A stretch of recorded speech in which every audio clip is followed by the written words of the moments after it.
Thank you all for coming. Some of you may know that I recently went through a small procedure, and so I'm on narcotics. So this should be a really, really good retirement talk here in various ways. We'll see how this goes. I'm going to wing it. Cheers. I've got my cup and everything else, so we're good. So that warning out of the way. 20 years ago, I attended a wedding, and the young man got up. Actually, more than 20, not Karen and I, another one. But the young man got up, and he spoke very eloquently. He spoke to the mother, he spoke to the father, he spoke to the bride, and at the end of it, his family descended upon him and really, really got onto him because he had forgotten to give thanks where thanks was due. So I don't want to make the same mistake as this young man.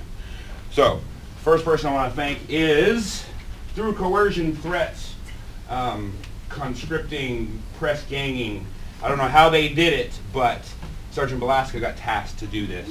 And instead of railing against karma and fate and wondered what she'd done to make Sergeant Lloyd and Captain Schultz angry, she approached this with her customary vigor and creativity. And so for Sergeant Velasca, I thank you very much. I also wanted to thank Senior Select Lloyd and Captain Schultz for their contributions to this. As I understand, they were heavily involved, and as you heard earlier, they've known me for a while, and they probably just want to make sure, according to rumor, that I actually leave. So there may be some truth and validity to that, but we'll see. Now, a person who's not here, but who I do need to thank, is Mr. John Finelli, the flight chief, who's one of the best bosses that I ever worked for. While we were waiting for then Senior Reyes to arrive in PCS, he was forced to deal with me for a few months, poor guy. And he mentored me and taught me and showed me better ways to which hide a body, as we all like to do, up in the ivory tower. But the best thing about the man is, having worked a couple of retirements and farewells with him, is that he always threw his plastic up to take care of any latent costs, and he also doesn't check receipts. So that's how I got my first large screen TV. And, but I do really, really appreciate that man and my time with him. And I know he was involved because that's just who he is. So I greatly appreciate him, even though he's not here. Last but not least, my lovely family, local, were able to come out. The Jonas clan took time off from work and school, although they're not terribly upset about that, some of them. They did take time off to come out, and the Jonas clan, I have to say, is one of the finest set of individuals you will ever meet. Harder working you will not find. Greater integrity is not possible.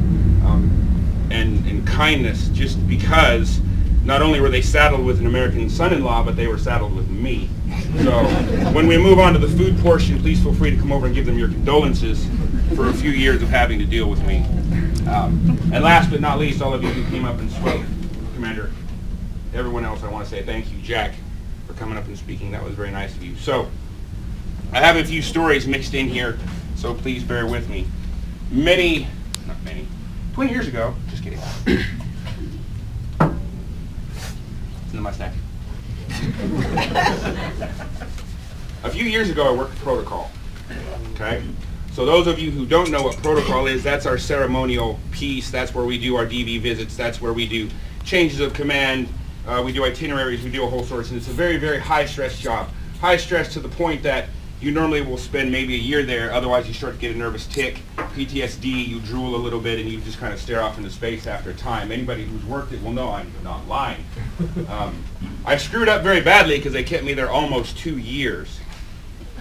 Honestly, I don't know what I did, and I really did have a tick at the end of it. But I got known for doing changes of command, which is a very ceremonial piece with only a slight amount of creativity, mostly when the commanders speak, which is quite funny. One day I'm listening to one of these changes of command, and I'd done a whole slew of them. I say I did probably high 80s, but I was arguing that point with Karen last night, so we won't go there. But anyway, so I'm listening to the speech, and it sounds the same. It sounds the same, it sounds the same. Now, everybody speaks differently. You'll speak different to me, I'll speak different to you, and on and on and on. But the speech sounded very much the same, and I couldn't figure out why, and then I realized it was the message that was the same. So, the outgoing commander says things like, "This was the greatest assignment I will ever have. You've all been adopted. Come and visit me and Chrissy, Missy, Hermione, whatever her name may be, in sunny wherevers, because you can all come and see us. Goodbye." And that's what they say. The incoming commander will say something along the lines of, "When I heard about this, it was like I'd won the lottery. This is better than when I got my first car. This was better than prom, right? Better than the birth of my child. Shit's going to change, just so you all know. And that's pretty much the message that you get from the incoming commander. In thinking about giving this speech today, I got to thinking about retirement ceremonies very much go along the same path. You have two types of people that give these speeches.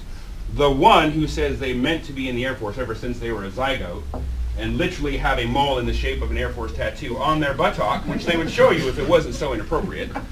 And then they give you a list. Then they give you a list of people that they want to thank and experiences and things like that. Or you have the people that just kind of came in and didn't have any better options and they really don't know what to say. But there's lots of thank yous. There's lots of references to people you will never know. References to people you will never meet. And you really don't care. Right? You're kind of a rent-a-crowd. Because there's three types of people in the crowd, honestly, right? You have the first set, the kid in the back, no offense, who's thinking, cake! Right? Cake! You have the people up in the ivory tower who are thinking, I wish you would shut up because I've got emails I can check, right? And sometimes the first sergeant will stage a phone call to rush out, no offense, or the commander will. I've seen it happen. And then you have the people who are thinking, how long do I have to stay before Sergeant so-and-so will yell at me if I leave early? Right? Right? All true. You're on, yep. Y'all in the back saying, you know it's true. Okay? So for my final speech, I didn't want to do that. I wanted to do something slightly different. So what I wanted to do is I wanted to speak to my kids and those who could have been my kids or were my kids at one time or whatever, one last time. Because you don't care a lot of the history and stories because they don't relate to you, and I understand that. So, first of all, though, I want to talk about FSS and services. And this is why. We get beat up a lot, and we hate it, and it sucks. And you see people with bumper stickers on the back of the car, right? The wives even have bumper stickers. If you ain't ammo, blah, blah, etc., etc. You see the pilots, and they have their shiny suits and leather coats, and they put their hat in their pants, and whatever. We don't do that sort of thing. We don't even, we POL, yeah, whatever, okay. But let me tell you something. They talk about having the mission, warheads on foreheads and all sorts of different things like that. But let me tell you something. In FSS, we don't write memoirs like the pilots. We don't make movies like SEALs, right? What we do is make history. And that goes for our civilians and our military, MPF, services, it doesn't matter. Because Napoleon talked about what we did. Machiavelli, all the way through history. They didn't talk about drones, and they didn't talk about flying airplanes. When the planes are gone and they're having a holiday and cleaning the hangar, we still work. When they have down days, we work harder, right? If you ain't fed and bedded down, you ain't doing much, okay? If you don't do brain surgery, I don't care. I've never flown an F-15, have you? No, sir. No, right. God help us if you did. But the truth of the matter is, if they don't go to work, we still do. When Desert Storm kicked off, I wasn't there. Yeah, I was, okay. So Desert Storm kicked off and the planes landed and the pilots all got out and they're hungry and they're tired and they're bored and they're pissed and they're looking for where to go. Well, they forgot to put services on the first flights. So guess what? They slept under the wing of their aircraft, and if they remember to put an MRE in the boot, they got to eat something. FSS and services has never been forgotten again. Okay? So throughout history, where's my people? Right? That's kind of what NPF does. Right? Manpower. Where's my manpower peeps? People. One. Right? Manpower. This is how many you got. This is what you get. Right? And then services, we feed you and bed you down. So we make history, and we are what's important. I don't care if they go to drones. I don't care if they go to robots. There will be people in there somewhere. That's you. Job security. Right? So think about that. When somebody says they have a mission, you can tell them, no, you don't. You have a mission. You have a mission. We have the mission. Our mission is people. Okay, so I'm sorry. That's my little 5 seconds. So, the kids. We all joined up for probably most of the same reasons. Education, travel, whatever, dental care, whatever your particular family was. Don't laugh, I've heard that before too. Everybody signs up for many of the same reasons. But when you keep going on and you become tech, master, whatever else, and you keep throwing that hand up, right, there's a reason you do that. And I hope that the reason that you do that is the people that you serve beside, because that's what it was for me. When I saw the kids that had screwed up and managed to come back from it. When I saw the kid that I didn't think was going to become much of anything, and they actually did. When we were on deployments, and I saw them come together under fire and become a family, rather than just a team. That's what kept me throwing my hand back up and again. So, once I reached a certain level, and I got to a point where I could actually order people to hang out with me for a little while, and we did feedbacks, and we did mentorship. We were on our way to training, we were on our way to a deployment, we were stuck here doing whatever, okay? I usually started to say a lot of the same things, so I'm going to give that to you now. Some of my kids that are here today have had that little speech with me one-on-one. Some have not. So if you've heard it, I'm sorry, I'm going to repeat it so that it sticks. And if I didn't get a chance to sit down with you, I'm sorry. This is the first time I have to say it. So forgive me, right?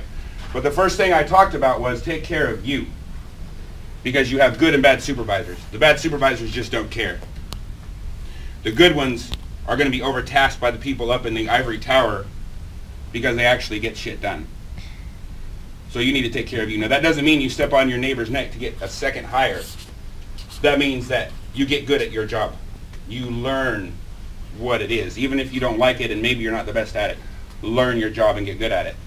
Because back in the day, if you were an apprentice, right, blacksmith or plumber or baker, whatever you were, right, you started off, you were little, you sweat, you cussed, you fussed, but you started to learn the job and eventually you could do it without anybody watching you. That made you a journeyman. Then you got really good at it and you could start to teach it a little bit. You became a craftsman. And I bet these titles start to make a little bit of sense, right? There's a reason for that. But let's take, for example, Aaron Jenkins over here, right? Is an extremely fit individual, right? He's gone and competed at USAFE level events, all of Europe, okay? Gets 130 points on his 100-point PT test, right? Awesome. Probably not worried about his PT test, okay? He's taking care of himself. But what happens when he has a troop that is not to that level? What happens when he has a troop that's coming off of profile because they had surgery, but they want him to test before they deploy, and if he fails, they'll get a referral, EPR, which is not death in the Air Force, but pretty darn close, right? That's what they need to start thinking about. You need to start thinking about at your level, because one day, hopefully, touch wood, you will enter the history and the hallowed halls of being an NCO, and you'll have a rocker. And those rockers, and I'll tell you this right now, don't belong to you. I don't care if you have one, and I don't care if you have two. The rockers are not yours. You have rockers because of your people. That's why you have them. So if you don't put them on in the morning and get a little nervous, if you aren't thinking about your people, you shouldn't put it on. You should be thinking about your folks. That's what the rockers are for. Now, originally, as an NCO, we were meant to deal with, I wasn't there in the origins of the NCO. It was about discipline. It was about training. And it still is. Okay? So it's all about taking care of your folks. When you do that NCO creed, the first time you put on Staff Sergeant, you will repeat the creed. And in there, it's going to talk a lot of words, but let me boil it down for you. Take care of your folks, because that's what matters. You need to learn people. It doesn't matter what you do. We in FSS do so much, from the MPF side to the services side. You can do food, fitness, lodging, mortuary. You can do career development. You can do extensions. You can do cat cards. You can do a whole host of things. And it doesn't matter. It's a program.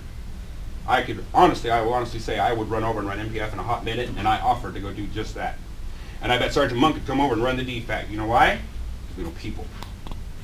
It's all about the people. Learn how to motivate them, because I'm going to tell you what leadership is. The Air Force likes to talk about leadership a lot, right? Leadership. We got a trash detail. I need a leader. You don't have a leader to damn trash detail. Give me a break, right? Let me tell you what leadership is. I make you believe we have to get to the top of the mountain, and we're going to do it together. That's leadership, right? I make you believe it. Management is the wagons are in place by 8 o'clock, the horses looked up by 8:10, and medlocks on snacks. Let's go. And then you jump in, right? That's management. But you can do both.